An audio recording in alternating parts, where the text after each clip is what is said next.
Nah, di bulan ini kita akan belajar satu tema yang selalu berhubungan dengan rooted, yaitu rooted as his disciples. Kalau kemarin kita belajar rooted with purpose, baik satu maupun dua, ya. Artinya kita berakar dengan tujuan. Yang pertama, 2 bulan lalu kita belajar mengenai tujuan kita berakar adalah kita memiliki karakter seperti Kristus. Itu 2 bulan yang lalu. Dan bulan yang kemarin kita belajar tujuan kita berakar di dalam Kristus adalah supaya kita memiliki hati Yesus. Memiliki hati yang penuh dengan kasih. Kita sudah belajar menjawab di dalam Yohanes 3 ayat 16, karena begitu besar kasih Allah akan dunia ini. Ya, dan kita sudah belajar mengapa Allah begitu mengasihi manusia. Mengapa Allah kok bisa sampai melakukan tindakan se-ekstrim itu.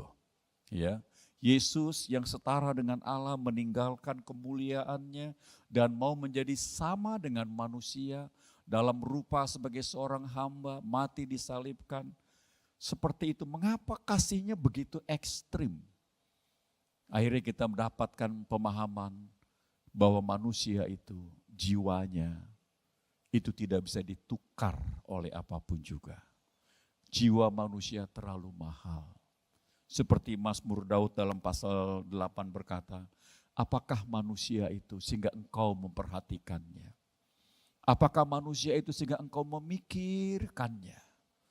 Saudara tahu bahwa manusia diciptakan untuk menjadi anak-anak Allah. Ya, jadi manusia diciptakan untuk menjadi anak-anak Allah.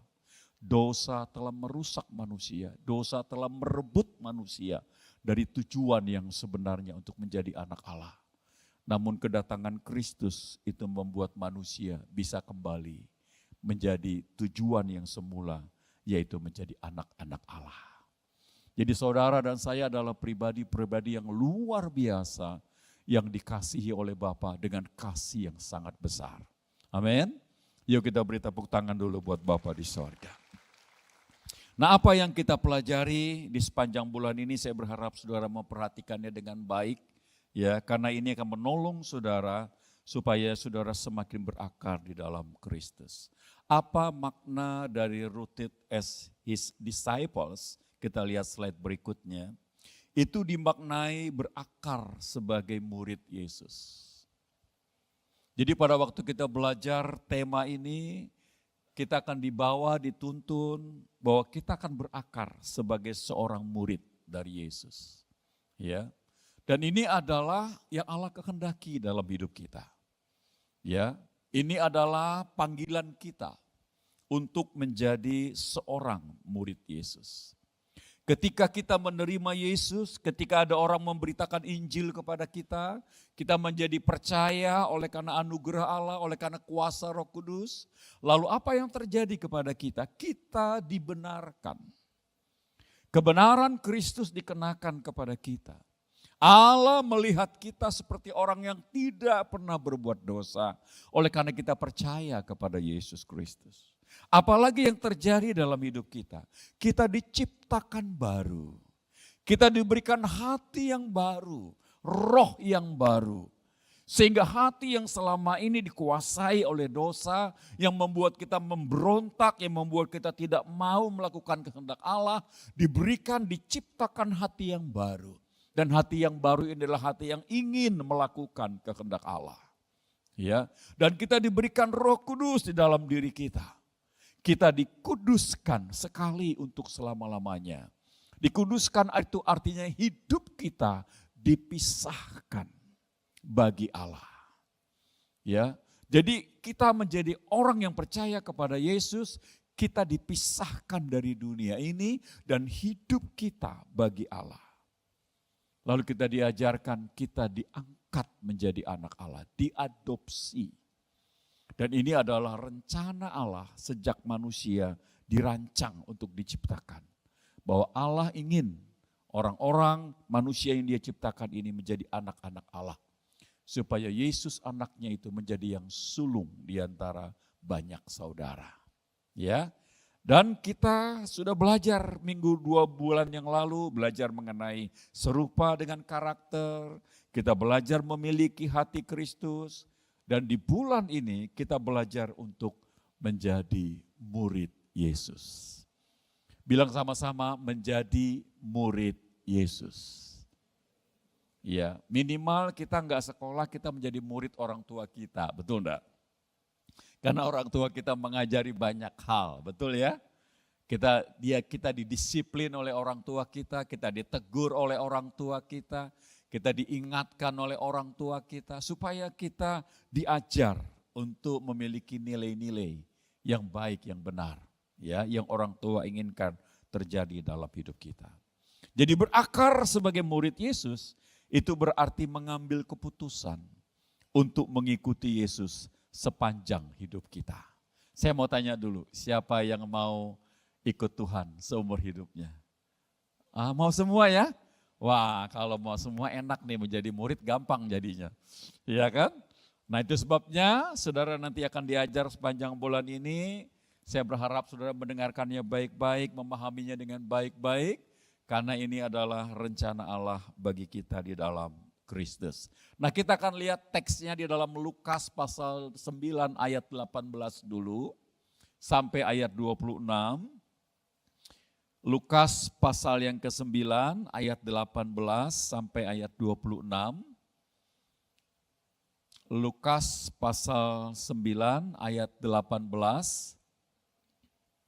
Kalau di sini kan ayat 22 kalau slide-nya. Jadi dimulai ditampilkan ayat 18 sampai ayat yang ke-26.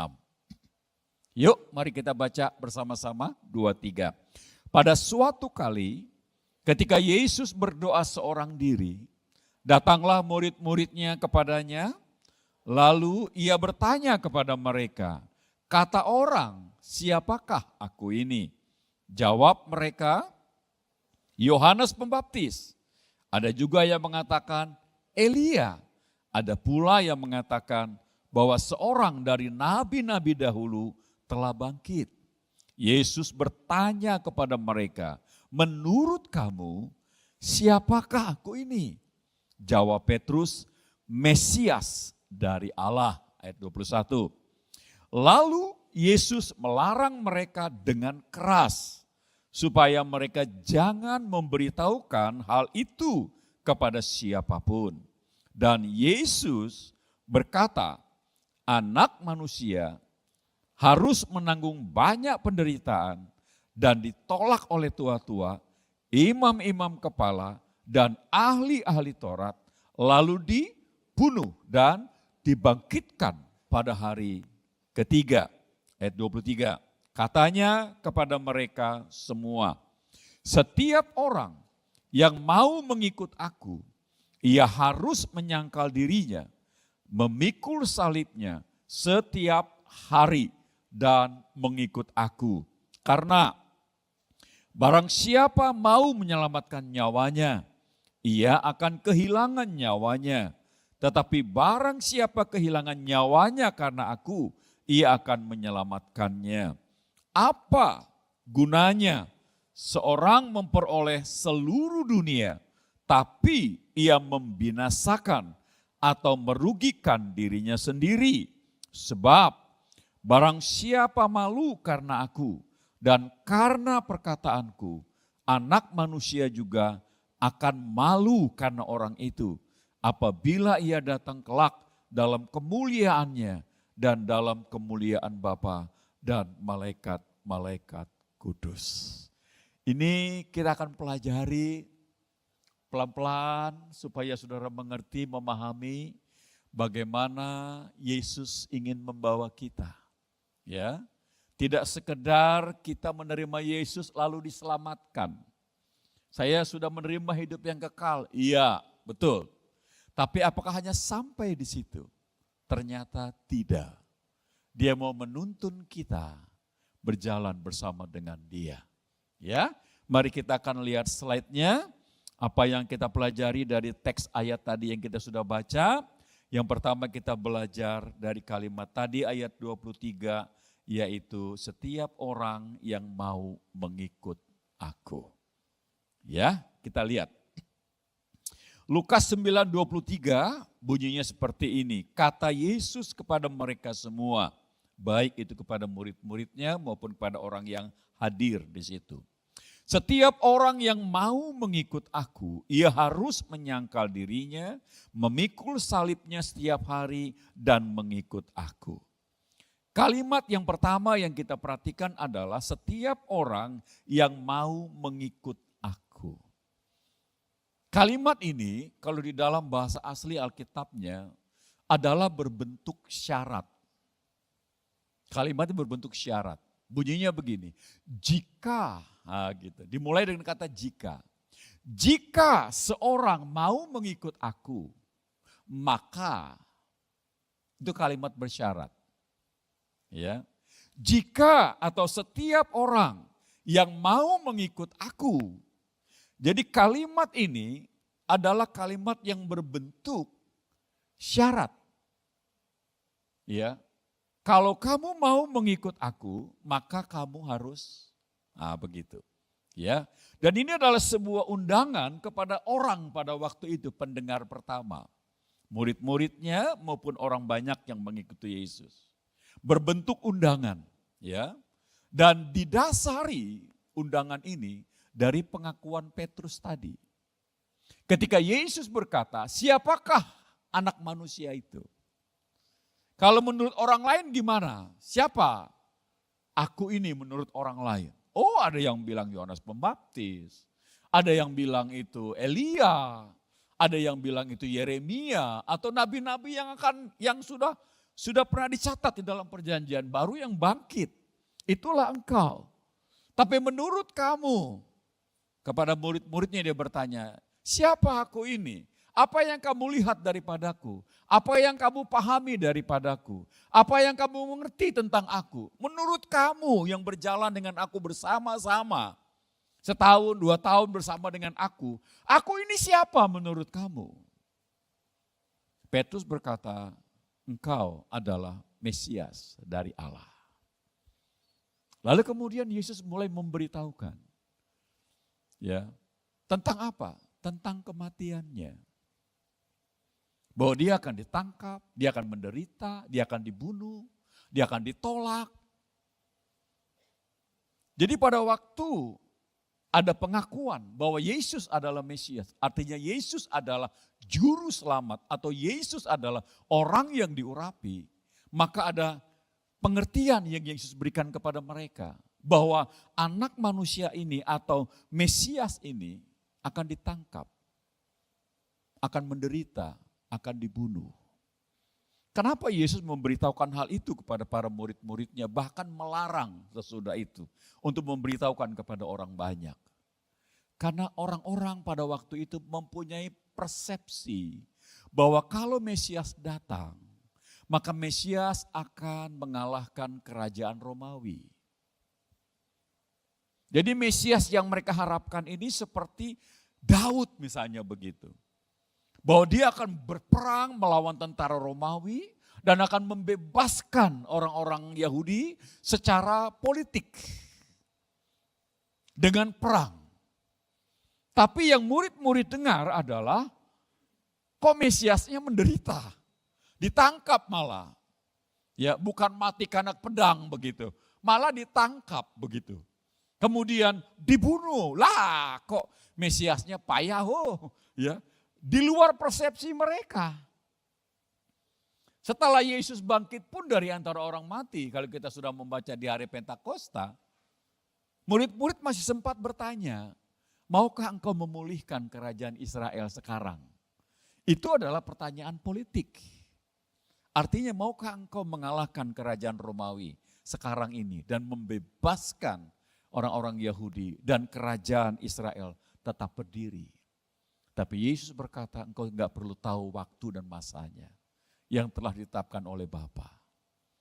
Ya, jadi pemahaman-pemahaman yang keliru tentang Mesias itu dijelaskan perlahan-lahan oleh Yesus. Jadi Berapa kali Yesus menjelaskan tentang kematiannya, tentang salib. Kalau kita membaca dalam kitab Injil 3 kali.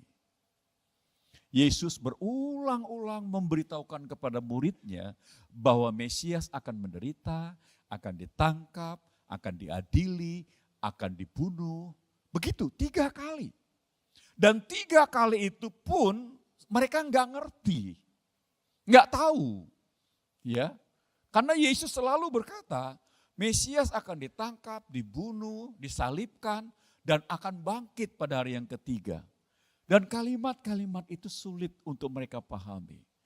Setelah Yesus bangkit dari antara orang mati pun, ketika Maria Magdalena dan Maria yang lain mengatakan kepada para murid ini, kami telah melihat Tuhan. Mereka enggak percaya itu, enggak ngerti. Ya, jadi pemahaman tentang Yesus ini, tentang Mesias ini, bukanlah satu hal yang mudah untuk dipahami pada zaman itu. Ya, itu sebabnya Yesus memberikan pemahaman perlahan-lahan. Jika seorang mau mengikut aku, ini bentuk undangan kepada semua murid, dan Yesus tidak memulai dengan sebuah tuntutan di awal. Tuntutannya itu yang harus menyangkal diri, memikul salib, mengikut aku. Itu tuntutannya. Ya. Kamu mau menjadi muridku misalnya begitu. Oke, sangkal dirimu. Misalnya begitu ya. Kamu mau murid aku? Ya oke, kamu harus pikul salibmu. Kamu mau jadi muridku? Oke, kamu akan ikut aku. Tapi kalimat-kalimat ini tidak didahulukan. Yang diawali adalah siapa mau mengikut aku. Jadi berbentuk undangan, walaupun itu berbentuk syarat. If gitu kalau dalam bahasa Inggrisnya. Ya, jika kamu mau mengikut aku, maka kamu harus begini, kamu harus begini, kamu harus begini. Saya tanya lagi, saudara mau mengikut Yesus? Boleh katakannya lagi? Makin seru kan, makin dalam nih. Oh ternyata ikut Yesus itu ada hal-hal yang mesti kita lakukan dalam hidup kita. Ya, oke, perhatikan baik-baik. Frasa mau mengikut aku dalam bahasa asli Alkitabnya, secara harafiah itu berarti seseorang yang posisinya berada di belakang. Ya, jadi setiap orang yang mau mengikut aku, frasa ini, kalimat ini, makna yang sebenarnya adalah secara harafiah, ketika kamu mau ikut saya, setiap orang yang mau mengikut saya, posisi orang itu ada di belakang. Itu maksud secara harafiahnya. Contohnya yang baik ini. Pak Budi, mari kembali Pak Budi, host kita ini. Biar saudara pelan-pelan mengerti apa sih artinya mau mengikut aku ini. Ya, kita anggap Pak Budi ini adalah Mesias, Yesus. Pak Budi ngomong sama saya, jika kamu percaya kepadaku, ikutlah aku. Salah. Jika kamu mau mengikut aku. Jika kamu mau mengikut aku. Secara harafiah artinya ketika saya mau, maka posisi saya harus ada di belakang dia. Bisa mengerti? Memahami? Jadi ketika Yesus berkata, jika kamu mau mengikut aku, lalu saya berkata, saya mau Tuhan. Seperti saudara tadi berkata, saya mau mengikut Yesus, gitu kan? Itu artinya secara posisi, saya tidak di samping, saya tidak di depan, tapi secara posisi saya ada di belakang. Itu arti makna dari bahasa asli Alkitabnya. Kalau seseorang mendengar kata, kamu mau ikut saya, maka posisinya harus ada di belakang. Bisa ngerti ya? Jadi bukan kita yang ada di depan Yesus, bukan kita yang ada di samping Yesus. Petrus pernah berkata begini, janganlah begitu, jangan sampai kamu disalibkan. Kalau dalam Injil Matius. Sampai Yesus berkata, "Enyahlah iblis." Kira-kira begitu, ya. Kalau kamu mau ikut aku, kamu harus ada di belakangku. Bisa mengerti ya? Itu frasa yang dimaksud dari Alkitab. Terima kasih Pak Budi. Kita beri aplaus dulu buat Pak Budi. Jadi kalau kita memahami ini, kita bisa mengenal, oh berarti kalau saya mengikut Yesus, saya mengambil keputusan mau mengikut Yesus, maka seharusnya posisi saya bukan di depan Yesus. Posisi saya bukan di samping Yesus. Posisi saya ada di belakang Yesus. Nah, kita lihat slide berikutnya. Dan ini adalah merupakan satu hal yang dilakukan pada zaman Yesus. Kalau seorang menjadi murid seorang rabi, maka dia mesti ada di belakang rabinya. Dia mesti melihat rabinya. Dia mesti mencontoh rabinya. Dia mesti seirama berjalan dengan rabinya. Yesus berkata begini, jikalau ada seorang mau mengikut aku, maka dimanapun aku berada, dia harus berada. Itu contoh, ya.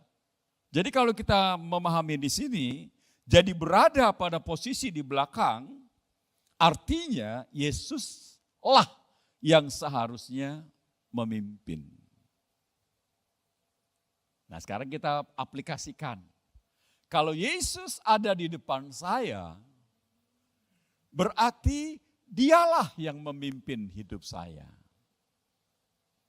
Dialah yang mengarahkan perjalanan hidup saya. Dialah yang menetapkan tujuan-tujuan bagi perjalanan hidup saya. Jadi kalau kita berkata mendengar kalimat, jika kamu mau mengikut aku, itu artinya Tuhan, Engkau ada di depanku. Tuhan, Engkaulah yang memimpin hidupku. Engkaulah yang mengarahkan perjalanan hidupku. Engkaulah yang menetapkan tujuan-tujuan dalam hidupku. Jadi ketika seorang berkata, saya mau mengikut Engkau Tuhan. Itu berarti dengan sadar orang itu mengambil keputusan, dia menyerahkan hak hidupnya kepada Yesus. Nah sampai sini mau mengikut Yesus? Masih mau? Ayo mari kita beri angkat tangannya, kita beri tepuk tangan. Ya, tangannya masih stabil saudara ya. Walaupun ada yang mulai turun dikit. Ya, jadi kita memahami pemahaman yang perlahan-lahan diterangi dalam hidup kita, bahwa ternyata mengikut Yesus itu kita harus sering-sering secara sadar menempatkan posisi kita selalu berada di belakang. Jadi kalau ada hal-hal yang kita tidak ketahui, maka kita harus sering-sering bertanya kepada pribadi Yesus yang bersedia memimpin hidup kita. Tanyakanlah apa saja sama dia. Maka dia akan memberikan pengertian kepada saudara. Tanyakan yang saudara bingung, yang saudara khawatir, yang abu-abu, yang saudara bingung menentukan ini yang mana harus saya lakukan. Mungkin masa depan saudara, mungkin jodoh saudara, mungkin asmara saudara, ya. Saudara bingung, tanyakan kepada dia. Ketika kita mendengar berita Injil, lalu kita mengambil keputusan menerima Yesus, Yesus memberikan kepada kita keselamatan, kita dibenarkan, kita diciptakan baru, kita diberikan hati yang baru, kita diberikan Roh Kudus dalam diri kita, maka dia mengajak kita untuk mengikut dia. Follow me, istilahnya begitu. Bukan follow me. Follow me itu mie ayam yang ada di kucing. Follow me. Follow me artinya saya mau ikut Yesus. Pada waktu kita berkata, Tuhan saya mau ikut Engkau seumur hidup saya. Berarti saudara harus selalu ingat posisi saudara harus ada di belakang. Biarkan Yesus memimpin hidup saudara. Ada hal-hal yang saudara tidak mengerti, tanyakan kepada Dia. Ada hal-hal yang tidak jelas ke depan, tanyakan kepada Dia. Itu artinya saudara belajar untuk taat kepada Dia dalam seluruh aspek saudara. Cara membesarkan anak, cara membangun keluarga, cara mengelola keuangan, cara mengelola bisnis, cara menghadapi karyawan, cara menghadapi pembantu di rumah tangga, cara bertetangga yang baik dengan teman, cara bergereja, cara melayani, seluruh hidup kita bisa tanyakan kepada Dia. Karena Dialah yang memimpin hidup kita. Tidak bertanya, sesat di jalan. Sering-sering bertanya. Karena Dia hidup, Dia menyertai kita, Dia siap menuntun kita. Itu sebabnya kalau Dia berkata, akulah gembala yang baik, itu berarti Dia akan menggembalakan saudara dengan baik. Amin. Ya, kita udah baca kitab Mazmur kan? Ada Mazmur 23. Bagus kan? Apa bunyinya? Tuhan adalah gembalaku. Aku tidak akan kekurangan. Kalau gembala ada, kenapa aku mesti takut ya? Kira-kira begitu. Aku pasti nggak akan kekurangan gitu, karena ada gembalaku. Gembalaku itu akan membawa aku ke air yang tenang, bukan air terjun. Apalagi air terjun Niagara yang menakutkan. Nah gitu ya. Gembalaku ini akan menyegarkan jiwaku. Tapi jangan lupa, Mazmur 23 itu ada 2 bagian. Yang satu bicara mengenai makan minum, hati yang tenang, jiwa yang lega. Tapi yang kedua adalah bicara mengenai kesulitan. Kalau toh aku berjalan di lembah-lembah bayang maut, gitu kan? Gadamu dan tongkatmu akan menghibur aku. Oh berarti ada gembala, tapi ada tempat-tempat yang gelap, tempat-tempat yang kita nggak ngerti, tempat-tempat yang kita bingung. Tapi gada dan tongkat itu dari sang gembala akan menuntun kita. Ada kalanya gembala itu nggak kelihatan karena ada kabut di padang. Jadi gembala tidak kelihatan sosoknya. Lalu kita bisa kelabakan di mana sang gembala, karena ada kabut di depan. Tapi sang gembala akan menghentak-hentakan tongkatnya di tanah, lalu terdengarlah suara duk, duk, duk. Itu gembala. Fisiknya kita tidak lihat, tapi suara tongkatnya bisa kita dengar. Amin. Ya, jangan lupa seperti itu. Dia akan bawa kita ke padang rumput yang hijau, ke air yang tenang, tapi dia juga bisa bawa kita ke lembah-lembah kelam. Namun, aku tidak akan takut bahaya. Ya, jadi saudara harus memahami bagaimana cara Tuhan menuntun kita. Seringkali ekspektasi kita di dunia sekarang ini selalu dinilai dengan uang atau materi. Jangan, saudara. Ada uang, gak ada uang, saudara tetap bisa bahagia. Karena apa? Karena Yesus tetap memimpin saudara. Ada kalanya dia berkata kepada muridnya begini, jangan bawa pundi-pundi, kantong pundi-pundi. Jangan bawa baju 2 helai. Ada kalanya dia ngomong begitu. Pergilah, siapa yang bekerja pasti akan diberi makan.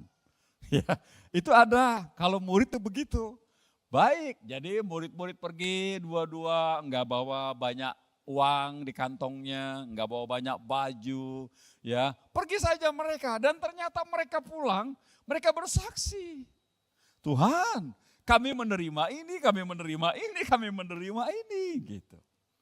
Ya, jadi Tuhan tuh punya banyak cara untuk menuntun kita.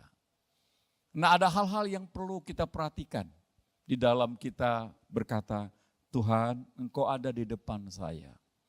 Pimpinlah hidup saya, tuntunlah saya, jadikan saya seorang murid yang taat kepadamu. Slide berikutnya kita akan melihat adanya tantangan yang kita mesti hadapi. Apa itu? Natur manusia lama kita, manusia berdosa kita. Apa naturnya itu? Yesaya pasal 53 ayat 6 mengatakan kepada kita, mari kita baca ayatnya bersama-sama. Yuk baca 2, 3. Kita sekalian sesat seperti domba, masing-masing mengambil jalannya sendiri. Ternyata kita tuh suka jalan sendiri. Suka memutuskan sendiri, kita suka menentukan sendiri, tanpa bertanya, tanpa melibatkan dia yang ada di depan kita. Kita tuh punya kecenderungan jalan sendiri. Ketika Adam dan Hawa dengan sadar memakan buah yang dilarang, itu mereka artinya begini, ini jalan hidup saya yang saya pilih secara sadar. Bahwa saya tidak mau mengikuti kehendak Allah dalam hidup saya. Dan dia lebih suka percaya kepada perkataan sang ular yang berkata, kamu tidak akan mati. Sampai sekarang seluruh manusia di bumi ini masih punya natur ini. This is my way. Ini adalah jalan yang kupilih. Aku mau mati, aku mau sakit, aku mau menderita, itu adalah urusan hidupku sendiri. Aku mau jalan sendiri.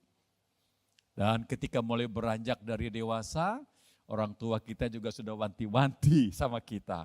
Tapi kita berkata, ini hidupku, aku mau jalan sendiri. Itu adalah natur kita. Yaitu mau ingin jalan sendiri. Tolong itu diperhatikan, kan itu tantangan kita. Ketika kita berkata, saya mau ikut engkau, saya berada di posisi di belakang Tuhan, itu artinya apa? Jalan ini bukan my way, ini bukan jalanku. Ini jalanmu. Jalanmu yang kau tunjukkan, aku pilih untuk menjadi jalanku. Gaya hidupmu akan menjadi gaya hidupku. Nilai-nilai yang ada padamu akan menjadi nilai-nilai dalam hidupku. Ini bukan bicara my way, tapi ini bicara your way. Jalanmu adalah jalanku. Hatimu adalah hatiku. Pikiranmu adalah pikiranku. Keinginanmu adalah keinginanku. Jadi mengikut Yesus, kita seperti itu. Ya, jadi hal yang kita harus perhatikan adalah diri kita sendiri. Karena di dalam diri kita, sekarang setelah kita jadi orang Kristen, ada dua keinginan. Yang satu ingin melakukan kehendak Allah, yang satu tidak mau ingin melakukan kehendak Allah. Tantangannya bukan di luar, tantangannya di dalam. Ya, namun karena kita ciptaan baru, Roh Kudus diberikan kepada kita. Supaya apa? Supaya menolong kita untuk bisa mengambil keputusan, Tuhan, ada dua jalan di depanku, mana yang kupilih? Sampai Yesus berkata, yang lebar itu api, gitu ya. Jalan yang sempit itu ada glory, ada kemuliaan. Kadang kita harus memilih jalan-jalan yang sempit, yang tidak populis, yang tidak menyenangkan orang. Tapi jalan itu adalah jalannya dia yang mesti kita ambil keputusan menjadi jalan kita. Ya, jadi mengikut Yesus itu kita punya tantangan. Kalau kita membaca dalam Amsal 16 ayat 25, coba mari kita lihat. Apa yang dikatakan oleh kitab Amsal ini yang memberikan hikmat kepada kita. Yuk baca sama-sama 2-3. Ada jalan yang disangka lurus, tapi ujungnya maut, saudara. Kalau orang memprediksikan jalan ke depan itu lurus, ternyata banyak kelirunya, saudara. Ternyata jalan di depan bisa ada maut, ada kematian. Hidup kita ini yang kita tahu adalah sekarang. 2 jam kemudian kita tidak tahu. Betul? Betul? Jadi nggak usah besok gitu, 2 jam kemudian pun kita tidak tahu. Ya, apalagi besok, apalagi bulan depan, apalagi tahun depan, kita nggak tahu. Tapi banyak orang memprediksi, memikirkan, ini kayaknya lurus gitu. Nah, kitab Amsal tuh memberikan hikmat kepada kita. Hati-hati dengan persepsi kita atau pandangan kita tentang jalan yang kita hidupi. Yang seolah-olah itu kelihatannya di depannya lurus, ternyata di depannya maut, kematian. Kalau kita nggak tahu sama sekali tentang hidup kita, sangat baik kalau ada orang yang sudah sangat tahu menemani kita. Betul? Wih, betul? Kalau kita nggak tahu pergi ke sebuah kota, kita nggak tahu jalan, kita nggak tahu budaya kota itu, masyarakat kota itu, makanan kota itu, lalu kita ditaruh jalan di situ. Kita akan nangis saudara ya. Aku mau kemana ini ya, kok nggak tahu jalan kemana. Satu kali tahun 2000, awal-awal 2000-an gitu. Saya bersama gembala-gembala di kota Pontianak ini diajak oleh hamba-hamba Tuhan dari Korea pergi ke Korea, saudara. Saya sudah pikir, karena itu bulan Januari, Februari, saya pakai jaket biasa, pakai 3 lapis, pakai celana. Dia bilang begini, nggak usah dipakai Pak, nanti mati Bapak, kata di situ. Hah? Tapi Nur 3 kali loh, tebelnya loh, 3 lapis loh, karena musim dingin. Ya, pas kami tiba di sana minus 9 derajat, salju turun. Sang tour guide kira-kira begitu. Hamba Tuhan yang berasal dari Korea, dia gerakan semua jemaatnya. Jaket-jaket musim dingin yang nggak kepake atau yang tidak dipakai tolong kumpulkan. Lalu kami disuruh ganti semua pakai jaket musim dingin. Kalau seandainya kami pergi dengan jaket yang biasa Indonesia punya, ya kan? Pikir kita pakai kaos 3, udah cukup itu. Ya, ternyata minus 9 derajat, saudara. Itu bisa mematikan. Bisa ngerti?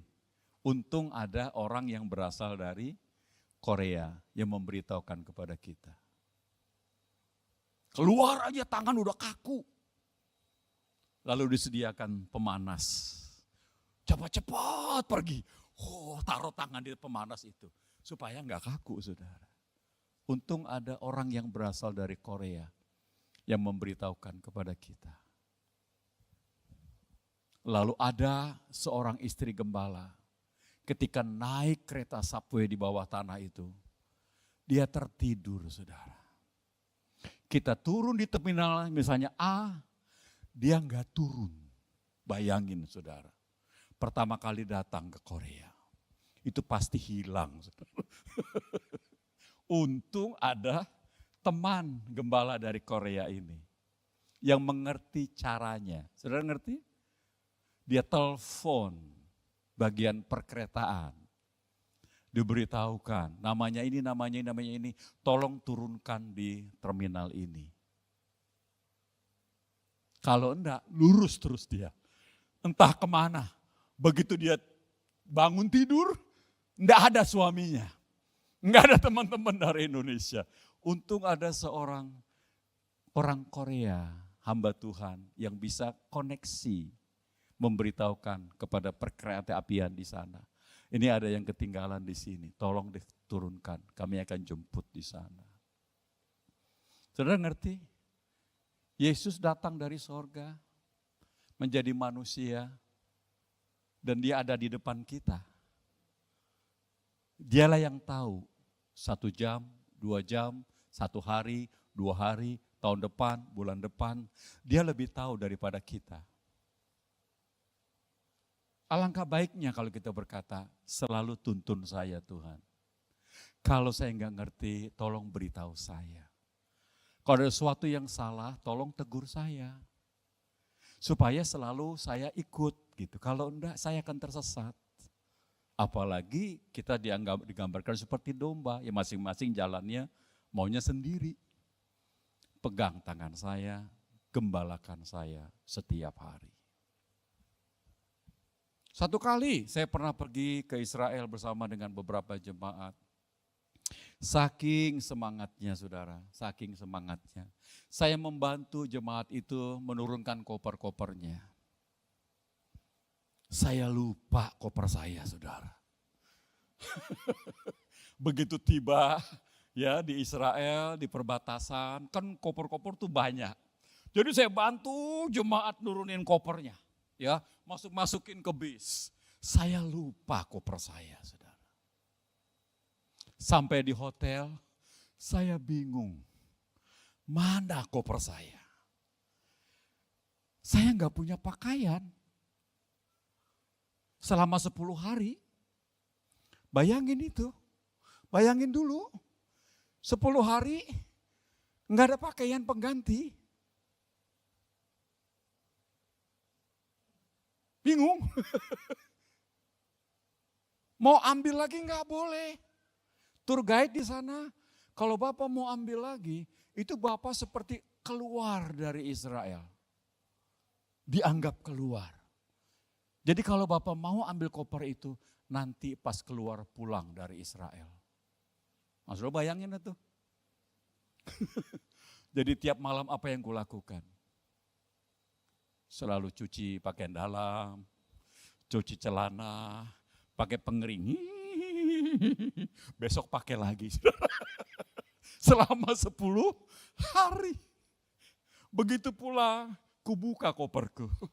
Untung kok masih rapi. Untung ada tour guide yang kasih tahu. Kalau enggak saya balik langsung ke border itu, saya dianggap keluar. Kalau sudah dianggap keluar, saya sendirian di situ. Saya meninggalkan grup. Dan saya tidak tahu apa yang mesti saya buat kalau saya sendirian di situ. Enggak ada teman, enggak ada sahabat, enggak ada rekan. Untung ada tour guide. Nah, gitu. Jadi Allah tuh ingin menuntun kita. Katakan amin. Ya, itu ingat selalu, Dia ingin menuntun kita. Tantangan ada, persoalan ada.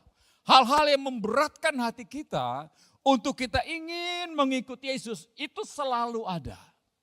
Tapi ingat, karena kita diciptakan baru dan Roh Kudus ada di dalam diri kita, Roh Kudus itulah yang akan menolong kita, memberikan pengertian dan pemahaman.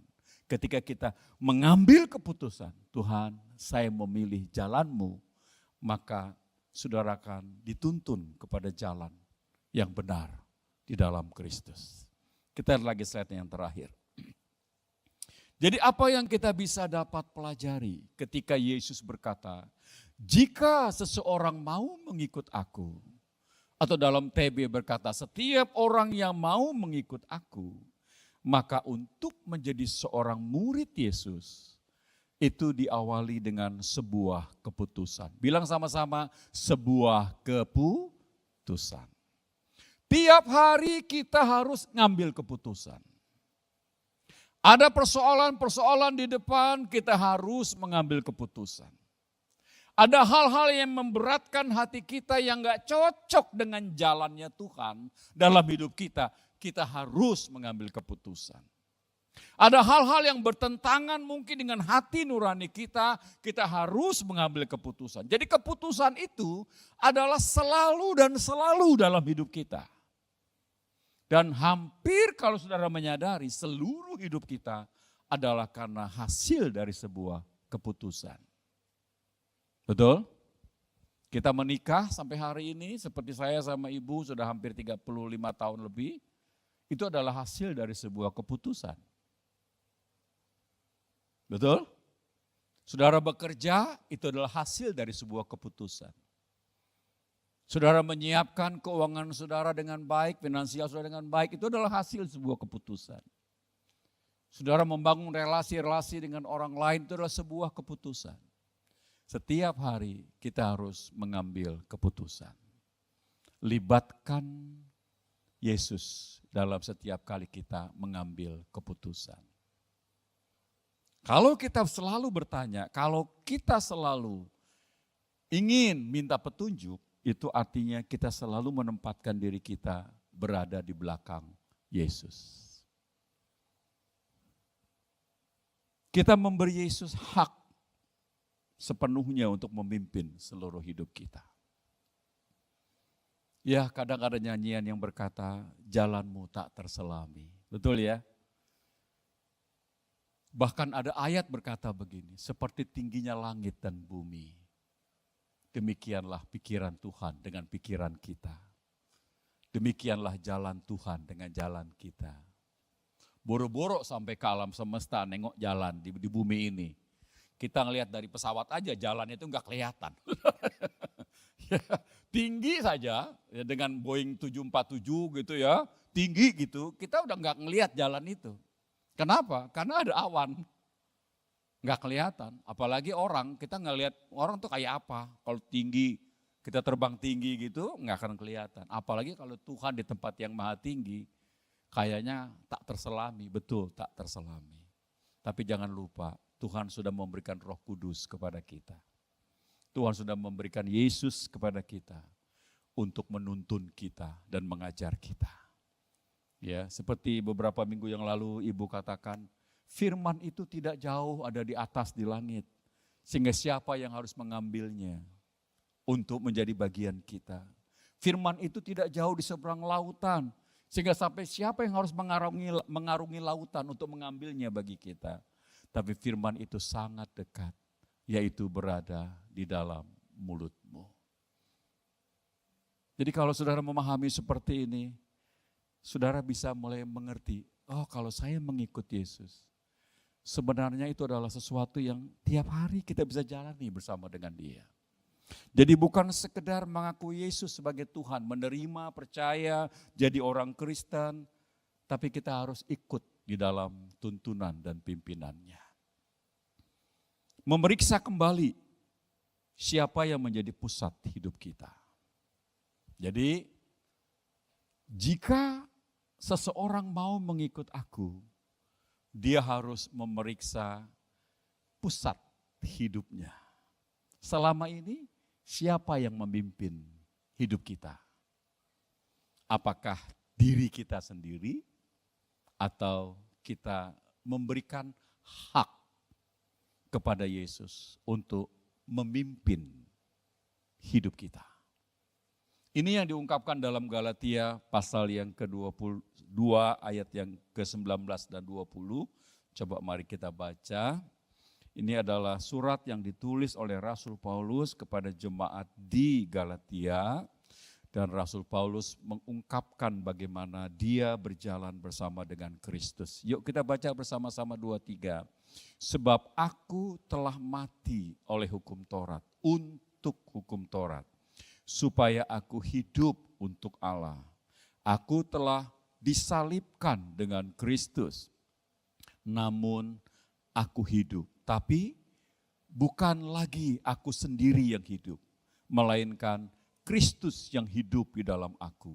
Dan hidupku yang kuhidupi sekarang di dalam daging, di dalam tubuh maksudnya, adalah hidup oleh iman dalam anak Allah yang telah mengasihi aku dan menyerahkan dirinya untuk aku. Hukum Taurat itu sangat baik.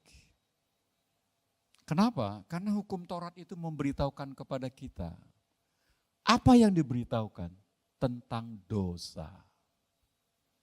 Sebelum hukum Taurat, dosa sudah ada dari sejak Adam. Tapi enggak pernah diperhitungkan. Tapi sejak ada hukum Taurat, kita jadi tahu. Rasul Paulus berkata, aku menjadi tahu.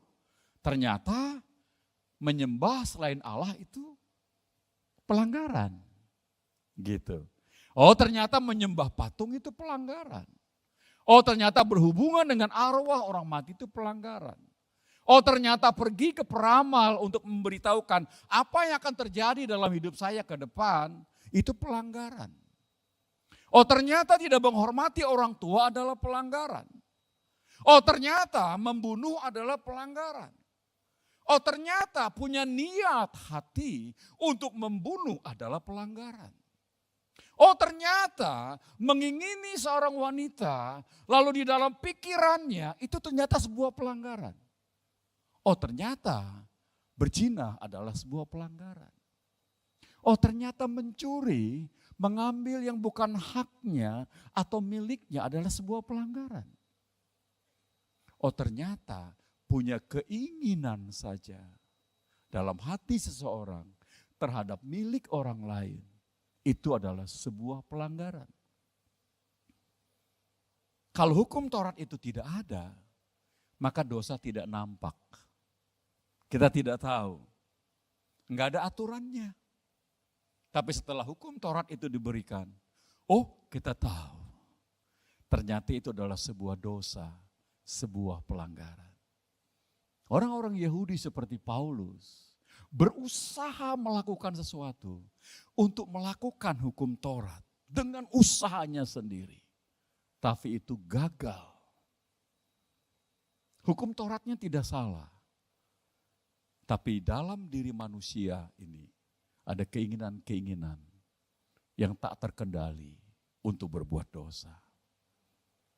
Jadi akhirnya berkata, setelah aku percaya kepada Yesus, aku tidak lagi berusaha untuk memenuhi hukum Taurat dengan upayaku sendiri, tapi dengan iman di dalam Kristus. Aku bisa memenuhi hukum Taurat karena Yesus adalah kepenuhan dari hukum Taurat. Jadi apa yang kuhidupi sekarang di dalam tubuh ini? Yang kuhidupi adalah karena iman kepada Yesus Kristus. Yang dulu gimana? Udah mati. Aku telah disalibkan bersama dengan Yesus. Sudah mati. Nanti minggu depan kita akan belajar menyangkal diri. Nanti akan diajar tentang menyangkal diri seperti apa. Sudah mati. Sudah disalibkan. Tapi yang sekarang adalah yang diciptakan baru di dalam Kristus. Siapa yang memerintah dalam hati kita? Kalau kita pernah berkata, ini hidupku, aku mau jalani sendiri, aku mau makan ini kek, aku mau lakukan ini kek, ini hidupku, aku gak peduli, aku gak mau tanggung jawab kepada siapapun. This is my way. Tapi sekarang, ketika kita diajarin, oh ternyata kalau saya mau mengikut Yesus, berarti saya harus membiarkan Yesus memerintah dalam hati saya. Nah izinkan itu dia memerintah dalam diri kita. Izinkan dia menuntun hidup kita. Izinkan dia membawa step by step langkah hidup kita. Nanti saudara akan dibawa kepada rencananya yang begitu mulia dalam hidup saudara. Amin. Nah sampai yang terakhir ini, siapa yang masih mau mengikuti Yesus? Terima kasih buat komitmen saudara ya. Puji Tuhan. Nanti kalau minggu depan lebih dalam lagi, saudara jangan gentar ya. Tapi saudara harus menyelami perjalanan saya dan saudara dalam mengiring Yesus. Itu luar biasa. Di dunia YouTube sekarang lebih enak ya melihat orang yang percaya kepada Yesus.